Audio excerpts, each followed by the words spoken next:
तो नक्षत्र भाई, आपने एक चीज़ बोली जो मुझे बहुत अच्छी लगी, आपका जो कनेक्शन, आप अपने डैड को हमेशा हक करते हो, उनसे बात करते हो, उनके साथ कनेक्शन बना है, वो बहुत इंटरेस्टिंग है। क्योंकि हम इंडियन सोसाइटी में, मैंने नोटिस करा हूँ, बाप और बेटे के बीच में ना एक अलग ही, आप बोल सकते हो, प्यार भी होता है, ठसन भी होती है। मतलब एक कुछ तो होता है जो ज़्यादा बात नहीं करेंगे, थोड़ा सा दूर दूर रहेंगे, मतलब एक पता नहीं, कुछ तो फ्रिक्शन रहता है, एक फ्रिक्शन है, इनविजिबल वॉल होती है। हम ज़्यादा इंटरेक्ट नहीं करते बाप से। माँ से कई बार बेटा कर लेता, बाप से एक अलग चीज़ होती है।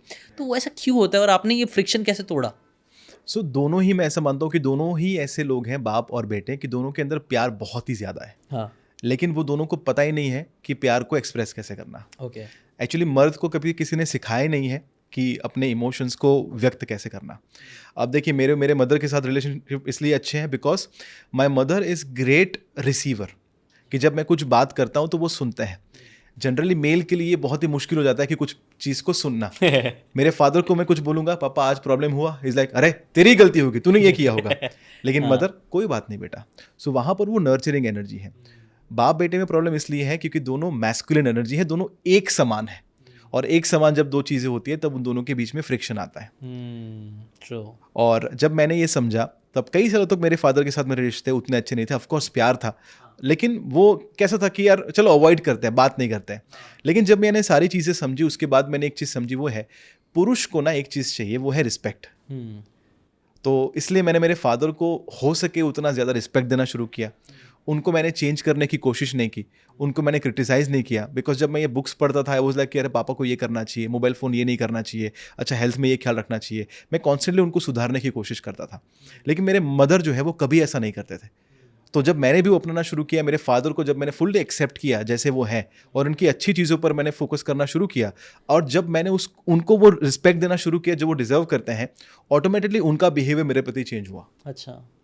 और दूसरा, मैंने अपने आप को इतना ज़्यादा इवॉल्व कर लिया, या मैंने अपने आप को इतना इम्प्रूव किया, ओवरकम किया मेरी हैबिट्स को, कि बाद में उनको भी लगा कि नहीं यार, ये इतना मेहनत कर रहा है, तो यार चलो थोड़ा मैं भी इसके लिए थोड़ा फेमिनिन हो जाता हूँ। सो दोनों तरफ से है, मैं चेंज हुआ हूँ और मेरे फादर भी थोड़े बहुत जो है वो फेमिनिन हुए हैं। और यही होता है। और मैं आपको बताऊं, कुछ समय के बाद आपके फादर जो है ना, आपके फादर मदर, वो कहता है ना, आपको भी उनका पेरेंटिंग करना पड़ता है, वो बच्चे बन जाते हैं। हाँ। तो आपको उनके साथ बहुत ही नर्चरिंग, बहुत ही प्यार से, जो आपने कहा एम्पैथी, उस तरीके से आपको बात करनी है। True true. तो उनको चेंज करने की बिल्कुल ज़रूरत नहीं है।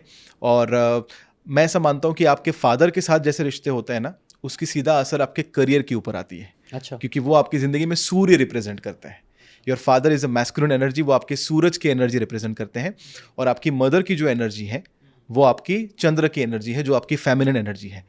तो अगर आपके फादर के साथ रिश्ते कहीं ना कहीं प्रॉब्लम में है, तो आपका करियर जैसा होना चाहिए वैसा नहीं होगा। और अगर आपके मदर के साथ रिश्ते अच्छे नहीं हैं, तो आपके रिलेशनशिप जैसे होने चाहिए वैसे नहीं होंगे।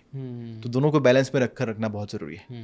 तो इनके साथ अपने रिलेशनशिप अगर सही नहीं तो उसको सही कर लो। बिल्कुल। और सही बिल्कुल। करने के लिए यही कर सकते हैं कि आप, अगर वो बहुत ज़्यादा मस्कुलिन है, आप थोड़ा फेमिनिन एनर्जी टेबल के ऊपर लेके आ सकते हो, बिल्कुल। ताकि एक अट्रैक्शन बने, काइंड ऑफ, Yes. मतलब एक फ्लो हो एनर्जी का, प्यार का, राइट? सो इवन जब आपके फादर को एडवाइस देते हैं, तो मेक श्योर कि आप उनको सुने, बिकॉज रिस्पेक्ट दे। बिकॉज उनको ना सुनना वो उनके डिसरिस्पेक्ट है। इनको लगेगा कि अब ये बड़ा हो गया तो मेरी सुनता नहीं है, अब उसको लगता है कि ये बहुत बड़ा हो गया, बहुत बड़ा कोच हो गया, बहुत बड़ा बिजनेस, बहुत बड़े पॉडकास्ट करता है। सो अगर उनको लगेगा कि आप उनकी नहीं सुनते हैं, वो उनको बुरा लगेगा, क्योंकि उन्होंने इतने सालों से राज किया है ना, he has been the man of the house.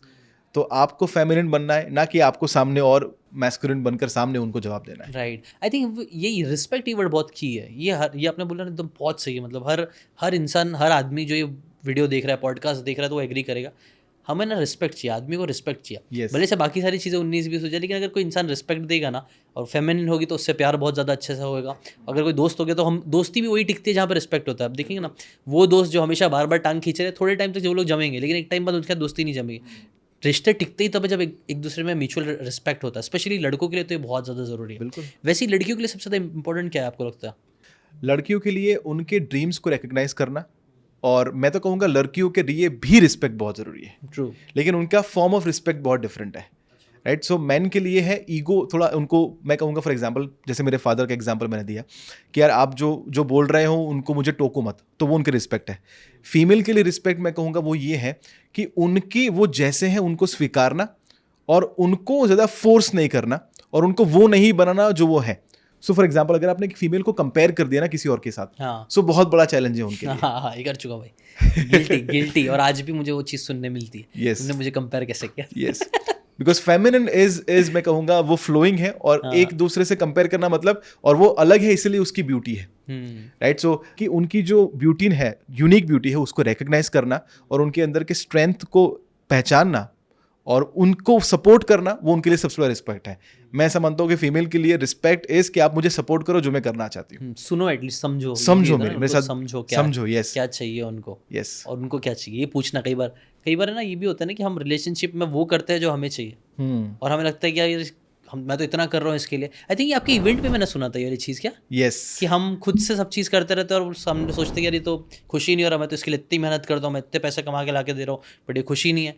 But कभी हम पूछते नहीं उसको क्या चाहिए ना, सामने वाले इंसान को क्या चाहिए। एटलीस्ट ये तो करो, तब शायद से आपको ज़्यादा अच्छे से मालूम पड़ेगा उनको क्या, और फिर वो उनको दो, तब मालूम पड़ेगा हाँ आप उनके लिए कुछ कर रहे हो, राइट। यस। सो 2 मैजिक सवाल मैं हमेशा लोगों से कहता हूँ कि ये आप घर में जिससे भी रिश्ते खराब है उनके साथ बैठिए और बोलिए कि यू नो आई नो कि हमारे रिश्ते जैसे होने चाहिए वैसे नहीं है, बट मैं चाहता हूँ कि वो इम्प्रूव हो। क्या तुम में भी इसमें पार्टिसिपेट करना चाहोगे? वो यस ही बोलेगा अगर आपके रिश्ते एटलीस्ट वो आपकी वैल्यू करता है तो। और जब उसने यस बोल दिया, अब आपको एक सवाल पहला पूछना ये है कि मैं क्या ऐसा करूं जिससे तुम्हें ऐसा लगेगा कि मैंने तुम्हें रिस्पेक्ट दिया। मैं क्या ऐसा करूं जिससे तुम्हें ऐसा लगे कि मैंने तुम्हें रिस्पेक्ट दिया। ठीक है, एक ये सवाल है। दूसरा ये है, मैं ऐसा क्या करूं जिससे तुम्हें लगेगा कि मैंने तुम्हें प्यार किया। ये 2 सवाल अगर आपने पूछ लिए, पहले तो ना बोलेंगे नहीं इसकी क्या, ये सब क्या अभी ला दिया, राइट। लेकिन अगर आप ये पूछेंगे और आपके पास लिस्ट होना चाहिए कि क्या मुझे नहीं करना है, क्या मुझे करना है, अगर ये पता होगा that your job becomes easy. नहीं, दैट्स वेरी ब्यूटीफुल। हार्डली कोई ये चीज़ करता है, राइट। हार्डली कोई पूछता है कि आपको क्या चाहिए। यस, सब हम सिर्फ अपने हिसाब से सब चीज़ें करते रहते हैं। लेकिन कई बार रिलेशनशिप में यही चाहिए था कि सामने वाला मेरी तो सोच ले, मैं मुझे क्या चाहिए वो तो पूछ ले, एटलीस्ट पूछ तो ले। तो इससे भी एटलीस्ट ये तो दिखेगा कि सामने वाला केयर कर रहा है ना। कई बार हमें वो चीज़ चाहिए कि सामने वाला केयर करे, हमारी फिक्र करे। वो थॉट भी बहुत मैटर करता है। और सामने वाले में कहूँगा कि रिलेशनशिप अच्छा होने के लिए आपको सामने वाले को अपने आप से ज़्यादा समझना है। सो अगर फॉर एग्जाम्पल आपको पता होना चाहिए कि अगर मेरी वाली का मूड ख़राब है तो उसको मूड ठीक करने के लिए उसको अभी चीज़ के खिलाना है, राइट, या उसको ठीक करने के लिए चाट खिलाना है, राइट। सो वो आपको पता होना चाहिए। उसका सबसे बेस्ट फ्रेंड कौन है, उसके ट्रिगर्स क्या है, वो आपको सब कुछ पता होना चाहिए।